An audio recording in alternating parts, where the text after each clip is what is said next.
aquest any 2021 hem conduït un estudi de prospectiva universitària on hem comptat amb la participació de nombrosos experts i expertes del territori, dels diversos àmbits socioeconòmics i productius, per una banda amb l'objectiu d'estudiar quins són els àmbits que tindran més rellevància i tindran més impacte en la nostra demarcació en un futur proper, quines seran les competències i les habilitats personals que els ocupadors demandaran dels nostres estudiants i quines seran les estratègies que podem conduir a la universitat de cara a adequar els nostres programes formatius per donar resposta a aquestes necessitats de l'entorn. En aquest estudi que us presentem a continuació es veuran els resultats que hem obtingut després de l'anàlisi i la prospectiva realitzada. Els canvis actuals i els canvis de futur, en tots els eixos possibles, demogràfics, socials, tecnològics, de sostenibilitat, ens obliguen a seure i reflexionar de com poden ser els futurs que vindran, quines oportunitats es generaran, quines amenaces tenim per davant. I en aquest sentit, els estudis de prospectiva compleixen aquest objectiu, pensar en el futur, identificar hipòtesis, identificar variables, identificar oportunitats i també amenaces. I això permet, des del present, generar estratègies per donar resposta als futurs possibles. Des de l'òptica universitària hem situat l'enfocament de l'anàlisi prospectiva en aquells àmbits i perfils competencials que seran necessaris en el mercat del treball del futur. També en aquelles estratègies que com a universitat haurem de portar a terme per tal d'afrontar-ho. D'altra banda, com a institució fortament vinculada al territori, tenim la responsabilitat de contribuir al seu desenvolupament mitjançant iniciatives com aquesta, orientada al seu enfortiment social i competitiu, però també a l'assoliment dels objectius de desenvolupament sostenible declarats per l'Organització de les Nacions Unides. Així doncs, amb aquest estudi el que volem és contribuir a la detecció de les necessitats formatives en l'àmbit de l'educació superior a la nostra demarcació, per tal de preparar futurs professionals competents i responsables. Pel que fa al seu abast, l'estudi s'ha centrat en valorar l'impacte en la creació de llocs de treball en l'àmbit de la demarcació de Tarragona i en l'horitzó temporal de 2030. A grans trets hem buscat interpretar com seran aquests escenaris del futur probable i quines estratègies podrem incorporar per afrontar-lo. De manera específica, hem buscat els escenaris que tindran un major impacte en la destrucció, en la creació de llocs de treball, identificant-ne les oportunitats i les seves amenaces. De manera complementària, hem buscat també sectors, perfils, competències específiques que puguin ajudar a actualitzar els plans d'estudi i també aquelles competències transversals que seran importants, rellevants, que seran molt valorades pels ocupadors, així com estratègies formatives que com a institució podem incorporar, podem desenvolupar per afrontar els reptes de futur. Metodològicament, l'anàlisi de dades s'ha realitzat a partir del recull de les opinions d'un conjunt d'experts. A banda, s'ha realitzat una anàlisi documental que ens ha servit per fonamentar l'estudi i comparar els resultats obtinguts. S'han considerat diferents referents a nivell internacional, estatal, català i de la nostra demarcació. Per citar-ne alguns, podem parlar del Global Trends to 2035, el Digital Talent Overview, el projecte Galícia 2030, l'Observatori del Talent de Catalunya o el Catalunya Sud 2040. L'equip de treball que ha treballat en aquest projecte ha estat constituït per persones del Gabinet de Programació i Qualitat i per CERES, que és una consultoria dedicada a la investigació sociològica i amb una àmplia trajectòria. Per dur a terme els estudis de prospectiva hi ha diferents metodologies possibles, però la majoria intenten posar en comú grups de persones o grups d'experts que ens donguin visions diferents de com poden ser els futurs, a l'hora d'identificar hipòtesis, identificar amenaces o oportunitats. Per dur a terme aquest estudi hem aplicat la metodologia Delphi, que es tracta d'aplicar qüestionaris successius a un grup d'experts. En aquest cas, estem parlant de 4 rondes durant 4 mesos, on hem partit de qüestionaris més oberts, amb preguntes més obertes, per acabar amb qüestionaris i preguntes més tancades, buscant consensos i dissensos entre aquest grup d'experts. Grup d'experts que eren fins a 55 membres de diferents àmbits territorials, Terres de l'Ebre, Penedès, Camp, però també des de perspectives laborals diferents i des de punts de vista d'expertesa diferents. A més, demogràficament, també vam buscar la diversitat, homes, dones, gent gran, gent jove, etc.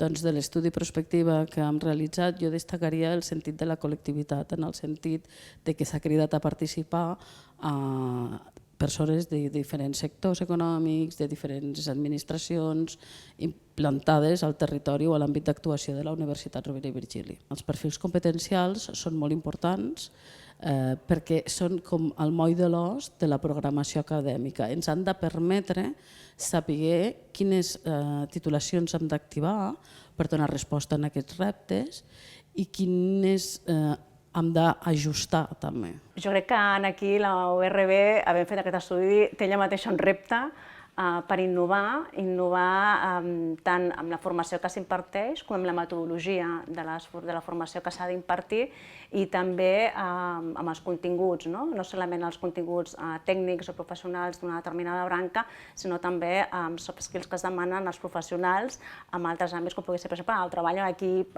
l'esperit creatiu, noves metodologies de treball i sobretot també una cosa que cada cop més es posa damunt de la taula, que és el com fem possible generar equips multidisciplinars de diferents àmbits professionals. Per tant, jo crec que el que heu fet amb l'estudi és posar-vos a un bonic però també enorme repte per tenir professionals cada cop més versàtils i també pensar i dissenyar una formació contínua cada cop més adaptada al que demandin les empreses.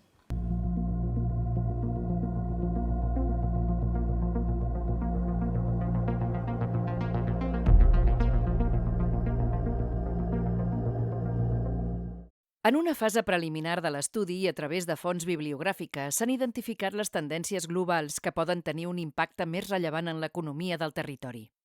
Aquestes megatendències, que han estat el punt de partida del treball de camp, s'han agrupat en 6 eixos: econòmic, laboral, tecnològic, ambiental, social i urbanístic.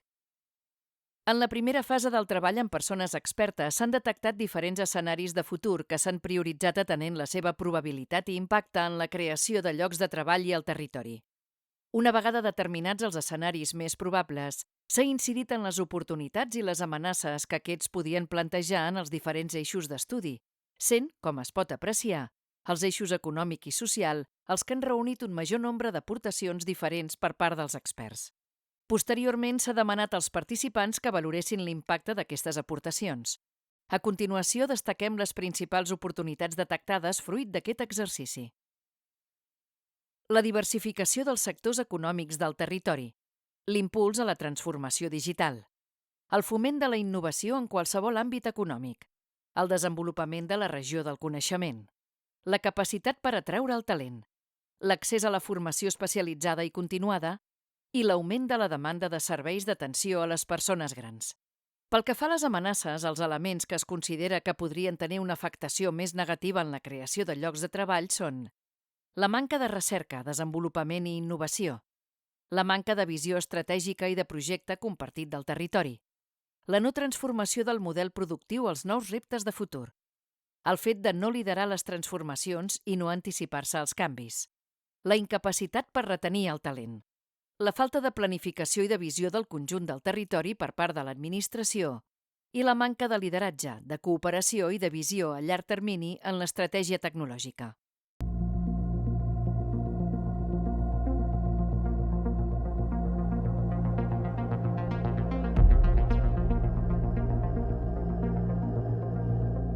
Una vegada s'ha interpretat el futur probable, s'ha demanat als participants que suggereixin quines estratègies pot desenvolupar la URB per afrontar les principals oportunitats i amenaces de cada eix d'estudi. Les estratègies resultants s'han categoritzat, comptabilitzat i agrupat per àmbit d'afinitat. Tot seguit es mostren els 12 àmbits obtinguts, ordenats per la freqüència amb la qual han aparegut en el discurs dels experts. Adequar l'oferta formativa als reptes de futur del territori. Contribuir a l'equilibri, l'impuls i la governança del territori. Millorar els processos interns i enfortir els recursos institucionals. Enfortir la interacció amb el teixit productiu. Enfortir el currículum transversal dels titulats. Promoure la interdisciplinarietat en la docència, la recerca i la transferència. Facilitar l'accés a la formació i el seguiment dels estudiants. Fomentar l'emprenedoria i l'orientació professional. Enfortir la capacitació digital en anàlisi de dades. Aproximar la URB a la comunitat universitària i a la ciutadania. Fomentar metodologies d'aprenentatge actives i basades en la pràctica i promoure els valors de la sostenibilitat. Cal destacar que en el conjunt dels àmbits s'han identificat estratègies de caràcter formatiu i no formatiu. Tenint en compte el resultat global d'aquest exercici, les principals estratègies detectades han estat actualitzar els plans d'estudi de les titulacions amb l'objectiu de contribuir a afrontar els reptes de futur, crear oferta formativa centrada en les necessitats i els reptes del territori, incrementar la formació continuada i flexible, incorporar als plans d'estudi la visió de les empreses i les administracions, contribuir i influir en les decisions estratègiques del territori, aportar coneixement expert i facilitar recursos als òrgans de decisió, reforçar aliances i desenvolupar un paper cohesionador, promoure accions i participar en projectes que incideixin en els reptes de futur, establir una interacció contínua i sistematitzada amb el teixit productiu i formar els estudiants en la gestió ètica, sostenible i socialment responsable. Si ens centrem específicament en les estratègies de caràcter formatiu, s'han demanat als experts que prioritzin aquelles que, segons el seu criteri, consideren clau. Els resultats obtinguts són els següents.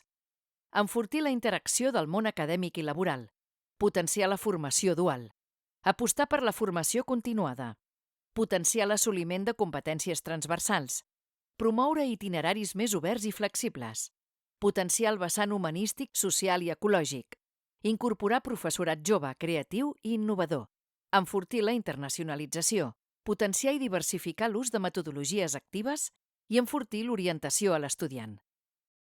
Finalment, s'ha demanat també la priorització d'aquelles competències transversals que, a criteri dels participants, seran les més valorades en un futur pels ocupadors del territori.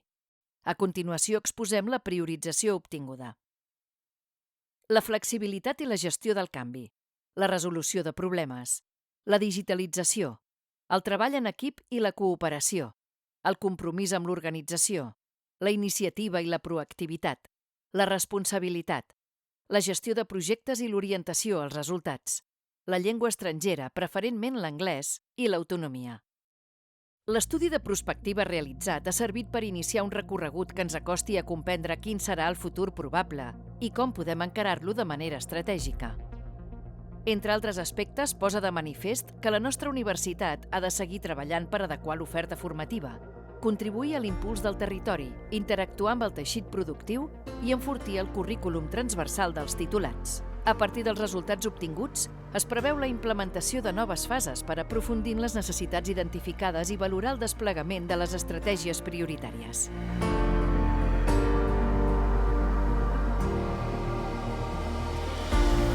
Hem de ser capaços d'anticipar-nos al futur que volem pel nostre territori i prendre conscientment en el present les decisions per fer-lo possible.